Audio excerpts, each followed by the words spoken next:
జగిత్యాల జిల్లా గొల్లపల్లి మండలం రంగదామునిపల్లిలోని గ్రామ పంచాయతీ ఆఫీస్ ముందున్న ట్రాన్స్ఫార్మర్ పాడై కరెంట్ లేక వరి నారు ఎండిపోకుండా బిందెలతో నీళ్లు పోస్తున్న రైతులు 10 రోజులైనా ట్రాన్స్ఫార్మర్కు మరమ్మతులు చేయించకపోవడంతో ఆగ్రహం వ్యక్తం చేస్తున్న రైతులు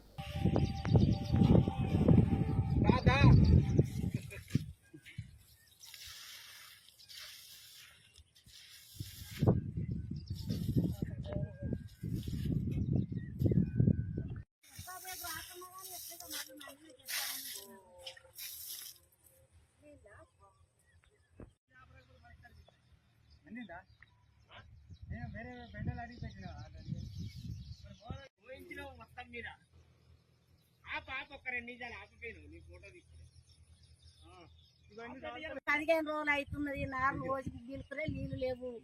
బిందెలతో మోసుకుంటున్నాం. నీళ్లు ఉన్నాయి కానీ కరెంటు దిక్కు లేదు. కరెంటు గురించి మాకు ఏ దత్తుడు ఏ నాయకుడు ఎవరు కూడా మాకు సాయం చేస్తలేరు.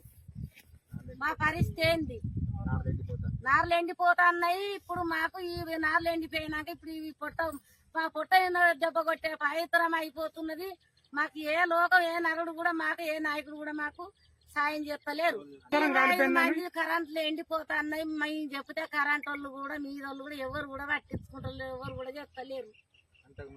అంత ముందుకు జల్దిన మనకు అది ఏదైనా కానీ కరెంట్ మాకు వేసేటోళ్ళు ఇప్పుడు ఎవరు కూడా మాకు పట్టింపు మాకు చేస్తలేరు. మేము రోజు 5 మనసులో 4 నీళ్ళు పోసుకుంటాం. మేము 4 తగ్గించుకుంటున్నాం. దయచేసి మాకు ఎమ్మెల్యే సార్ మాకు దయచేసి మాకు జల్దిన మాకు కరెంటు ట్రాన్స్ఫర్ ఇవ్వగలరు. నీళ్లు మోసుడు కైకిల్లో పెట్టి 4 ఎండిపోయినాక ఎట్లే మాకు నోట్ల కట్టే టైం అయ్యింది. మాకు అంతా